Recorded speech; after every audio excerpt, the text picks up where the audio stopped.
నమస్కారం. నా పేరు హనుమంతరావు. పాలవంచ, కొత్తగూడెం, భద్రాద్రి కొత్తగూడెం జిల్లా యొక్క నివాసిని. నేను రిటైర్ పోలీస్ ఆఫీసర్ని. కొత్తగూడెం 2 టౌన్ పోలీస్ స్టేషన్ నుంచి ఏఎస్ఐగా రిటైర్ అయినాను. మరి నేను 2008లో ఈ ధ్యాన మార్గంలోకి వచ్చినాను. ముందుగా జగద్గురు బ్రహ్మర్షి పత్రిజీకి వేల నమస్కారాలు. మరి బయ్యవరపు రామారావు గారి ద్వారా 2008లో మరి సువర్ణ అని ఒక మేడం ద్వారా ఈ యొక్క ధ్యాన మార్గంలోకి వచ్చినాను. ధ్యాన మార్గంలోకి రాగతలకి నేను మరి పోలీస్ డిపార్ట్మెంట్లో ఉండి మరి అనేకమైన మంచి చెడ్డలు చూస్తూ, మరి పోలీస్ అంటే తెలియని విషయం ఏం కాదు. మరి దుర్వ్యసనాలకి ఎక్కువగా అలవాటు పడి ఉంటారు పోలీస్ డిపార్ట్మెంట్లో. మరి అలాంటి డిపార్ట్మెంట్లో ఉండి మరి ఈ యొక్క ధ్యాన మార్గంలోకి రావటానికి మరి 2002లో నేను నాన్ వెజ్ బంద్ చేసినాను. మరి అంతకుముందు కూడా స్పిరిచువల్లో ఉండేవాడిని, కానీ మరి ఈ యొక్క టెంపుల్స్కి వెళ్ళటం, మరి లలితా సహస్రనామం చేయటం, విష్ణు సహస్రనామం చేయటం, హనుమాన్ చాలీస్ చేయటం, మరి ఇలాంటి వాటికి పరిమితం అయ్యి ఉండేవాడిని. మరి ఈ కార్తీక మాసం వచ్చిందంటే మా ఇంట్లో మరి తెల్లవారుజామున 4 గంటల నుంచి మధ్యాహ్నం 2 గంటల వరకు హోమాలతోని కార్యక్రమాలన్నీ చేపిస్తూ ఉండేవాడిని. మరి ఎంత చేసినా కూడా ఏదో ఒక సాట నాకు హెల్త్ కనపడతా ఉండేది.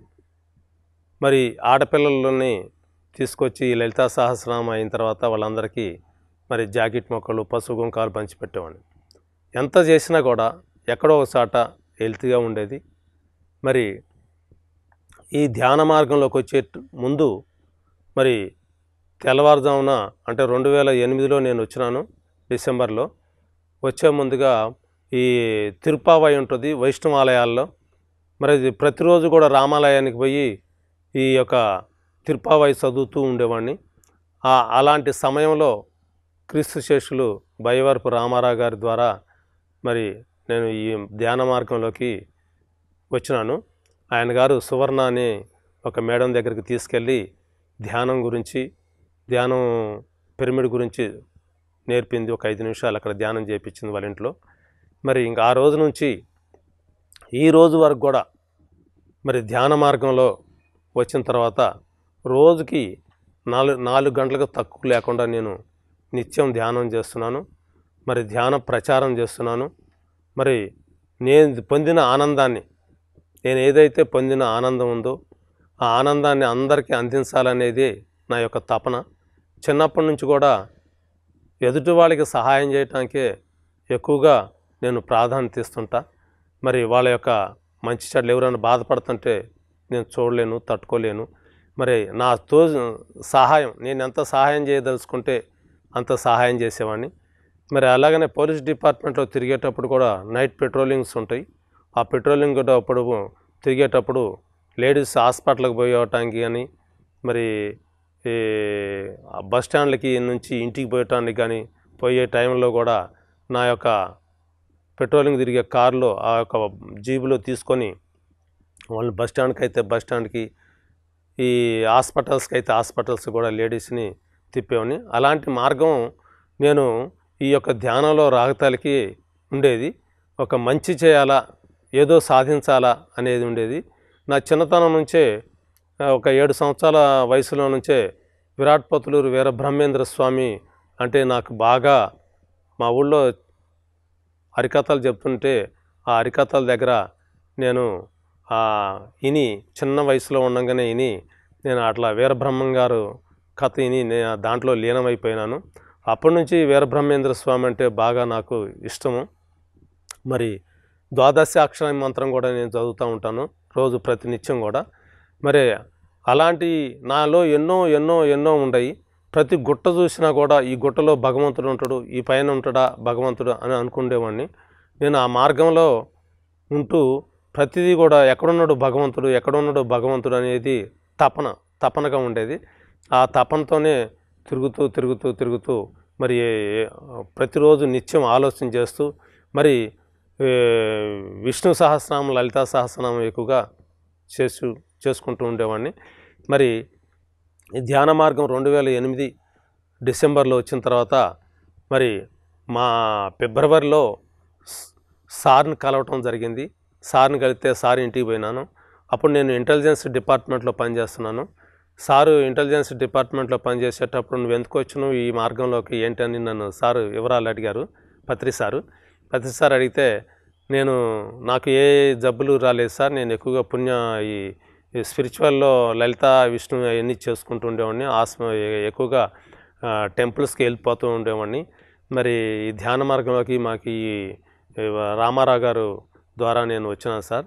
ఇక నేను చెప్తే అప్పుడు మా టీవీ వాళ్ళు సార్ని ఇంటర్వ్యూ చేస్తున్నారు. అప్పుడు నన్ను ఉండమన్నారు సారు. అంటే నేను ఉండను సార్, ఇది టీవీలో నేను కనపడకూడదు, మరి నేను ఇంటెలిజెన్స్ డిపార్ట్మెంట్లో ఉన్నాను, ఇది పర్మిషన్ లేనిది నేను ఉండకూడదు అంటే, సార్ నువ్వు ధ్యానం చేయవా అని ధ్యానం చేయించారు సార్ నన్ను. మరి అక్కడే సారు టిఫిన్కని వెళ్ళి మరి భోజనం చేసిన తర్వాత కూడా సాయంత్రం కూడా సార్ ఉండమంటే, సారు వేరే ఒక మ్యారేజ్కి వచ్చినాం సార్, ఆ మ్యారేజ్ గురించి ఇట్లా వచ్చి కనపడి వెళ్దామని వచ్చినాం సార్, మరి మ్యారేజ్కి వెళ్ళాలంటే సార్ వెళ్ళండి అని చెప్పారు. మరి ఆ రోజు నుంచి సారు దగ్గరికి ఈ రోజు వరకు కూడా సార్ అంటే నాకు ఎనలేని ప్రేమ. మరి ఈ యొక్క మంచి మార్గంలోకి, ఈ ధ్యాన మార్గంలోకి తీసుకొచ్చిన వేలాది మందిని, లక్షల మందిని సారు మరి ఈ యొక్క భారతదేశమే కాదు ప్రపంచ దేశాలు మొత్తం కూడా తిరుగుతూ ఆ మహానుభావుడు మరి అందరికీ కూడా ధ్యానం నేర్పిస్తుండు, శాకారం నేర్పిస్తుండు, పిరమిడ్లు కట్టమని చెప్తుండు. మరి అదే భాగ్యంగా నేను కూడా సారు ఏదైతే సారు పట్టుకున్నాడో, సారు ఏదైతే చెప్తుండో ఆ 3 పదాలనే నేను పట్టుకున్నా. ధ్యాన ప్రచారం చేయటం, నెక్స్ట్ ధ్యానం నేర్పించి మళ్ళీ అక్కడ నుంచి పిరమిడ్లు వాళ్ళ ఇళ్ళలో పిరమిడ్లు కట్టించడం, ఆ పిరమిడ్ల కాడ నుంచి మళ్ళీ అక్కడ నుంచి శాకారులుగా మారాలని అని చెప్పడం వాళ్ళకి. అట్లా ఈ 3 మార్గాలకి కూడా నేను మార్గంలోకి తీసుకొని ప్రతి నిత్యం అంటే ఏదో ఒక రోజు 2 రోజులు కాదు, ఒక్క రోజు కూడా నేను ధ్యానం చేయకుండా ఉండని రోజు ఈ రోజు వరకు లేదు. మరి ప్రతి మనిషికి కూడా నిత్యం కూడా ఒక మనిషికి నేను ధ్యానం చెప్తేనే నేను భోజనం చేస్తాను. లేకపోతే అడుక్కునే వాళ్ళకైనా ముందు ఇంటి ముందు ఏమన్నా కూరగాయలు అమ్ముకునే వాళ్ళకైనా పిలిచి ఒక 2-3 నిమిషాలైనా కళ్ళు మూపించి వాళ్ళని పంపిస్తుంటా. మరి అట్లా ప్రతి ఆడపిల్లను కూడా నేను మరి ఒక అమ్మవారిలాగా, ప్రతి ఆడపిల్లలు కూడా అమ్మవారిలాగా చూసేవాడిని. ఆ యొక్క లలితా సహస్రనామం చేసేటప్పుడు వాళ్ళకి ఏమైనా ప్రాబ్లమ్స్ ఉండి నా దగ్గరకు వచ్చి చెప్తే, ఈ లలితా సహస్రనామం బుక్ తీసుకొని ఈ జయమ్మ నువ్వు రోజుకు 2 సార్లు చేయి, నీకు ఆ అదృష్టవంతురాలు అవుతూ నువ్వు చాలా నీకు ఈ ప్రాబ్లమ్స్ ఉండవు అని చెప్తూ ఉండేది. అలాగని ఇప్పుడు ధ్యానంలోకి వచ్చిన తర్వాత అలాంటి వాళ్ళందరూ కూడా, పిల్లలందరూ కూడా, ఆడపిల్లలకి ఏమైనా ప్రాబ్లమ్స్ ఉండే వాళ్ళందరూ కూడా పోయి మీరు ధ్యానం చేయండి, ధ్యానం చేస్తే సర్వరోగ నివారణి, ధ్యానం సర్వభోగకారిణి, ధ్యానం సత్య జ్ఞాని ప్రసాదిని, మీరు ఇది చేయండి, మీరు దీన్ని మీకు ఇక తిరుగులేదు ఉండదు అని వాళ్ళందరికీ కూడా నేను ధ్యాన ప్రచారం చేయటం జరుగుతుంది. మరి అలాగనే మా ఇంటి దగ్గర, మాకు ఇంటికి ఒక 10 ఇళ్ళు దూరంలో ఒక కటిక దుకాణం ఉంటుంది. రోజుకి 30 మేకలకు వస్తుంటారు. ఆదివారం వచ్చిందంటే 30 కోస్తారు. మామూలు రోజుల్లో 10-15 అట్లా కోస్తుంటే నాకు ఒక రోజు ధ్యానం చేస్తూ అనిపించింది, ఈ పక్కమట ఉండ కటిక దుకాణం వాళ్ళని మనము బంద్ చేయలేకపోతే మరి మనం ఈ దేశాన్ని ఏం ఉద్ధరిస్తాం, దేశంలో ఏం ప్రచారం చేస్తాం అనే ఒక ఆలోచన నాలో కలిగింది. అప్పుడు 2012లో డిసెంబర్లో ఒక పిరమిడ్ కట్టించిన నేను. 2012లో కట్టించేసి ఆ పిరమిడ్లో కూర్చొని ధ్యానం చేస్తున్నా. ధ్యానం చేసేటప్పుడు ఈ ఆలోచన వస్తే 40 రోజులు పెట్టుకున్నా. మన వాళ్ళు సీనియర్ మాస్టర్ ఏదన్నా ఉంటే 40 రోజులు పెట్టమని చెప్తారు. ఆ 40 రోజులు నేను పెట్టుకున్నా. వీళ్ళు నా బంద్ చేయాలా, ఈ మేకలు కోయటం ఆఫ్ చేయాలా, ఈ కటిక దుకాణం ఆఫ్ చేయాలా అని 40 రోజులు పెట్టుకొని నేను అప్పుడు మాస్టర్స్ని అడిగేవాడిని, మాస్టర్స్ని అడిగేవాడిని, భౌతికమైన మాస్టర్స్ని అడిగేవాడిని. నేను చేసే ధ్యానమే నిజమైన ధ్యానం అయితే, నేను చేసే దారిలో మంచి మార్గాల్లోనే నేను వెళుతూ ఉంటే, నేను చేసేది కరెక్ట్గా ఉంటే, నా ముందు ఇప్పుడు వీళ్ళు బంద్ చేయాలా, వీళ్ళు కటిక దుకాణం బంద్ చేసుకోవాలా, అప్పుడు నాకు కరెక్ట్గా నేను ధ్యాన మార్గంలో కరెక్ట్గా ఉండట్లెక్క అని చెప్పేసి నేను వాళ్ళకి చెప్పుకొని 40 రోజులు ధ్యానం చేసిన. అయితే 30 రోజుల తర్వాత నాకు ఒక విజిటింగ్ కార్డు అంటే ఒక పాంప్లెట్ మా ఇంటికి వచ్చింది. ఆ కటిక దుకాణం వాళ్ళు ఏం చేశారంటే, వాళ్ళు కటిక దుకాణం బంద్ చేసుకొని హోమ్ నీడ్స్ పెట్టుకుందామని చెప్పేసి ఒక పాంప్లెట్ నాకు పంపించారు. మీరు కూడా రావాలి సార్, మీరు ఇది పలానా రోజున మేము ఇది ఓపెన్ చేస్తున్నాం, మీరు రావాలని చెప్పేసి అంటే, హోమ్ నీడ్స్ ఓపెన్ చేయాలని చెప్పేసి అంటే, సరే మంచిది బాబు వస్తానని చెప్పేసి అనుకున్నా. కానీ నాది పోలీసు బుర్ర కదా, అనుమానస్తుంది కదా, వీళ్ళు ఎందుకు ఈ మార్గాన్ని వచ్చారు, అసలుకి హోమ్ నీడ్స్కి ఎందుకు వచ్చారు కటిక దుకాణం వదిలిపెట్టి అని నేను ఎంక్వైరీ చేయటం మొదలుపెట్టి మరి ఏదైతే మనం అనుకున్నామో, ఏదైతే మనకి సక్సెస్ఫుల్ అయిందో, మరి పరిపూర్ణంగా అయింది, నేను ఉండాలి కదా. మళ్ళీ నాకు పోలీసు మెదడు కాబట్టి అది మళ్ళా నాకు ఎక్కడో కొద్దిగా ఘోషిస్తుంది, ఎందుకు నేనంటేనే ఇది అయిందా లేకపోతే ఏంది అని చెప్పేసి మళ్ళీ ఎంక్వైరీ చేయటం మొదలు పెడితే, వాళ్ళ ఇంట్లో పిల్లగాడు చదువుకుంటూ ఉంటే బాగా మార్కులు ఎక్కువగా వస్తూ ఉంటుంటే ఆ పిల్లగాడిని టీచర్సు ప్రిన్సిపాల్స్ వాళ్ళందరూ బాగా వాడిని గౌరవించేవాళ్ళు. ఒకరోజు అన్నం తినేటప్పుడు ఆ పిల్లవాడికి నువ్వు కట్టుకోడా అని వాళ్ళందరూ పిలుస్తూ ఉంటే, వాడు అన్నం తినకుండా దుఃఖంతో వస్తాడు.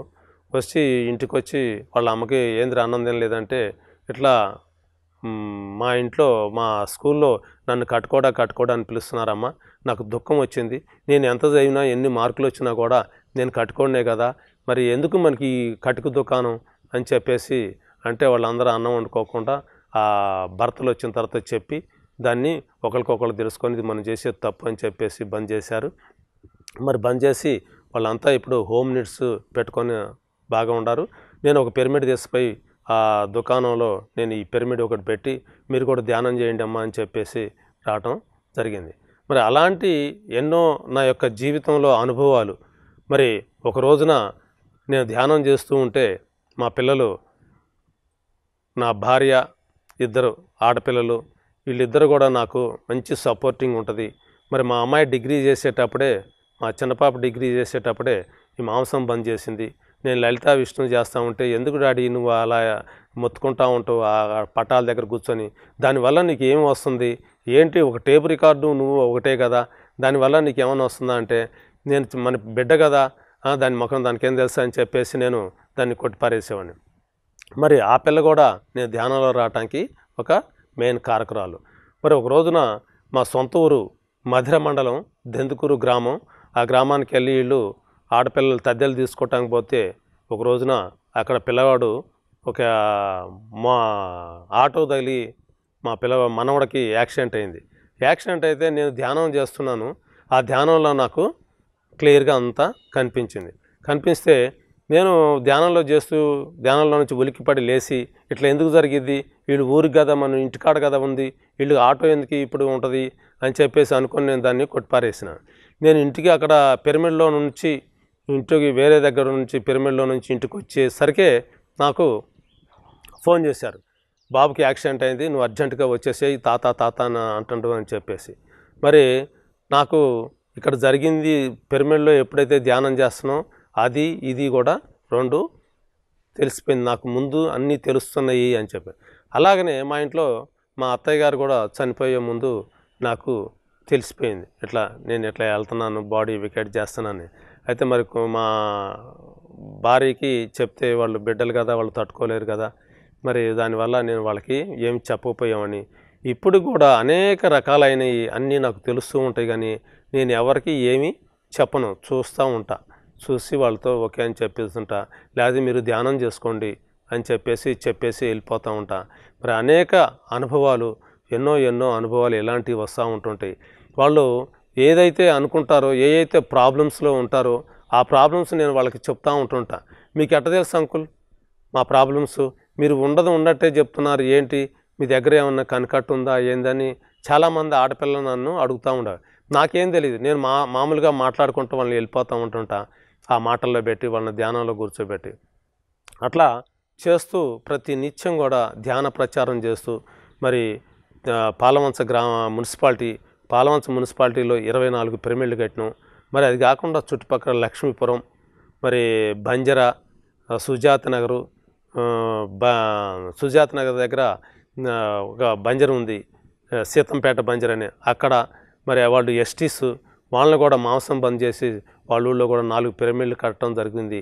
మరి అట్లాగనే మనుగూరులో మిట్టగూడెం దగ్గర ఒక పిరమిడ్, ఇట్లా ఎన్ని చుట్టుపక్కల గ్రామాల్లో ఇక్కడ కాకుండా ఈ పాలవంచ గ్రామంలో కాకుండా చుట్టుపక్కల గ్రామాల్లో పిరమిడ్లు కట్టించుకుంటా మరి పిరమిడ్ ప్రచారం చేసుకుంటా ప్రతి పిరమిడ్ కట్టేటప్పుడు వాళ్ళ యొక్క ఆర్థిక ఇబ్బందుల్లో ఉంటే వాళ్ళు ఎవరైనా ఉంటే పాలవంచ గ్రామం తరపున నుంచి ఒక 5,000 రూపాయలు మీకు ప్రజెంటేషన్ చేస్తామని చెప్పేసి పాలవంచలో ఉన్న మాస్టర్స్ అందరం కలిసి కూడా వాళ్ళకి ఒక పిరమిడ్కి మేము డబ్బులు ఇవ్వడం జరుగుతూ ఉంటుంటుంది, ప్రతి పిరమిడ్కి కూడా. అట్లా శాకాహార ర్యాలీ అంటే మరి కొంచెం ఖర్చుతో కూడిన పని ఉంటుంది.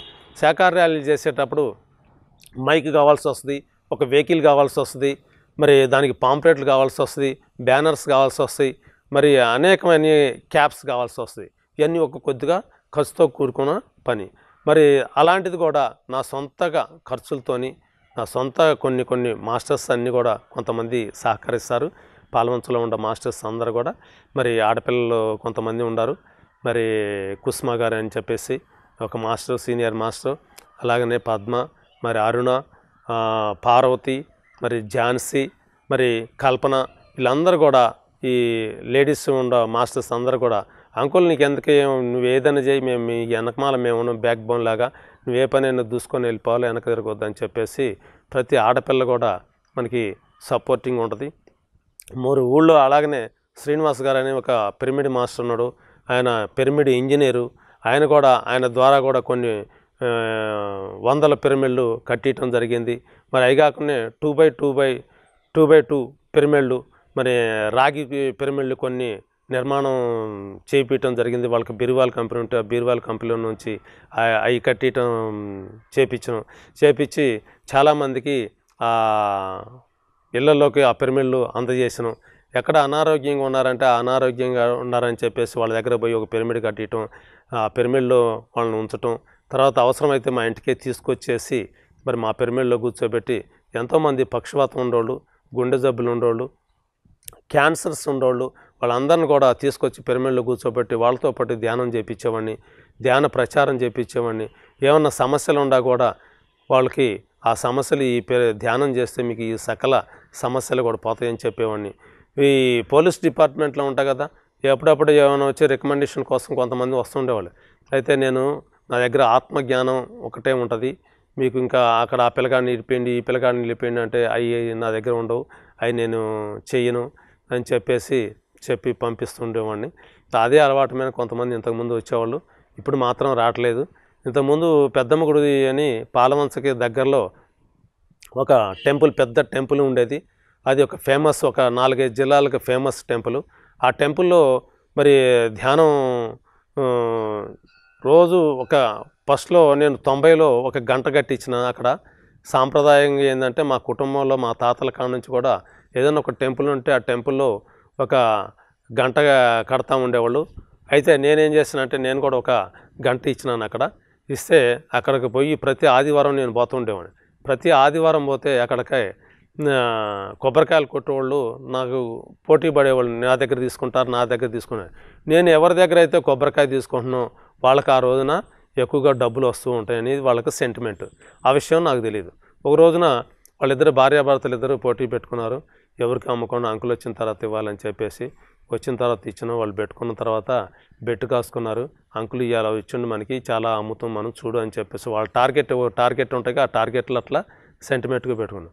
కొన్ని షాపులు కూడా నన్ను వచ్చి ఓపెన్ చేయమని వస్తే నేను ఓపెన్ చేయకుండా ఉండేవాడిని, వద్దు అని చెప్పేసి ఇంకా వేరే వాళ్ళు ఉండారని ఆ పెద్ద వాళ్ళని చూపించేవాడిని.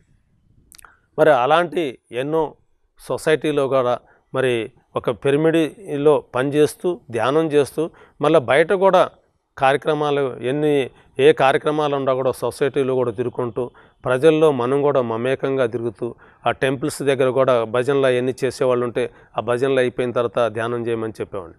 అట్లే ఈ పోలీస్ డిపార్ట్మెంట్లో ఉండేటప్పుడు నైట్ పెట్రోలింగ్ తిరుగుతూ ఉంటుంటాం. పెట్రోలింగ్ తిరుగుతూ ఉంటే ఎంతోమంది జనాలు కనపడుతూ ఉండేవాళ్ళు. కనపడితే మేము అక్కడ కూర్చోబెట్టి వాళ్ళని గద్దాంచి ఒక 10 నిమిషాలు కళ్ళు మూపిచ్చేసి ధ్యానం చేయించేసి మీ ఇళ్ళకి వెళ్ళిపోండి అని చెప్పేవాడిని. అలాగనే ఈ యొక్క వినాయక చవితి జరిగేటప్పుడు ఈ పిల్లలు పోలీస్ స్టేషన్ లిమిట్స్లో ఆ విగ్రహాల దగ్గర క్యారమ్ బోర్డు ఆడుతూ ఉండేవాళ్ళు. వాళ్ళందరినీ పిలిచి ఏంద్రా క్యారమ్ బోర్డులు ఆడటానికి మీకు ఇట్లా ఉంది అని చెప్పేసి వాళ్ళని గద్దాంచి అక్కడ ధ్యానం చేయించేసి మరి వాళ్ళని ఆ క్యారమ్ బోర్డులో వాళ్ళందరినీ బంద్ చేయించేసేవాడిని. అట్లా అనేకం తాగే వాళ్ళని కూడా మాన్పించేసి మనం తాగటానికి కాదు ఇక్కడికి వచ్చింది, మనం ఒక కార్యక్రమం గురించి వస్తాం అని చెప్పేసి వాళ్ళని బంద్ చేయించిన ఎంతోమంది. అలాగనే ఫ్యామిలీ కౌన్సిలింగ్ వస్తే ఫ్యామిలీ కౌన్సిలింగ్లో కూడా చాలామందికి నేను అట్లా చెప్పి ఈ చిన్న తప్పులకి మనం ఈ సంసారాలని వదులుకోవద్దామా, సంసారం అనేది ఒక అద్భుతమైన ఒక నీటి ప్రవాహం లాంటిది. ఈ నీటి ప్రవాహంలో ఎన్నో వస్తూ ఉంటాయి ఒడిదుడుకులు. మరి చెత్త వస్తుంది, మంచినీళ్ళు వస్తాయి, మరి మురికి నీళ్ళు వస్తాయి. అన్నీ వస్తున్నా కూడా ప్రవాహం ఆగిద్దా వెళ్ళిపోతూనే ఉంటుంది. అలాంటి దాన్ని మీరు మీ జీవితాలను నాశనం చేసుకోకాకుండా అని చెప్పేసి వాళ్ళకి ఎన్నో మనం మంచిగా చెప్తూ ఉండేవాళ్ళం. మరి అలాగే ఎన్నో కార్యక్రమాలు చేస్తూ మరి పిరమిడ్లు కట్టిస్తూ పిరమిడ్ ప్రచారాలు చేస్తూ మరి ఈ కొత్తగూడెం నియోజకవర్గంలో అంటే కొత్తగూడెం భద్రాద్రి నియోజకవర్గంలో మరి ఒక ఆల్ స్పిరిచువల్స్ ఎన్ని స్పిరిచువల్స్ అయితే ఉన్నాయో అన్ని స్పిరిచువల్స్ని ఒకే వేదిక మీద తీసుకొచ్చేసి ప్రతి ఈ యొక్క ఆదివారం రోజున వాళ్ళందరిని ఒకే వేదిక మీద తీసుకొచ్చి ఆ స్పిరిచువల్స్ అని మరి 10 గంటల నుంచి 1 గంట వరకు మెడిటేషన్ చేపిస్తూ మరి మెడిటేషన్ అయిపోయిన తర్వాత ఏ స్పిరిచువల్స్ ఉండారో వాళ్ళకి సంబంధించి ఏమున్నాయో అన్నీ కూడా వాళ్ళతో నేను మాట్లాడిస్తూ ఉండేవాడిని. అట్లా అనేకమైన కార్యక్రమాలు చేసుకుంటూ ముందుకు పోస్తాం. మరి జగద్గురు బ్రహ్మర్షి పత్రిజీ దొరకటం ఎంతో ఎంతో ఎంతో మరి మనకి పుణ్యం, మరి మనకి దొరకటం అనేది భాగ్యంగా భావిస్తున్నాం. మరి బ్రహ్మర్షి పత్రిజీకి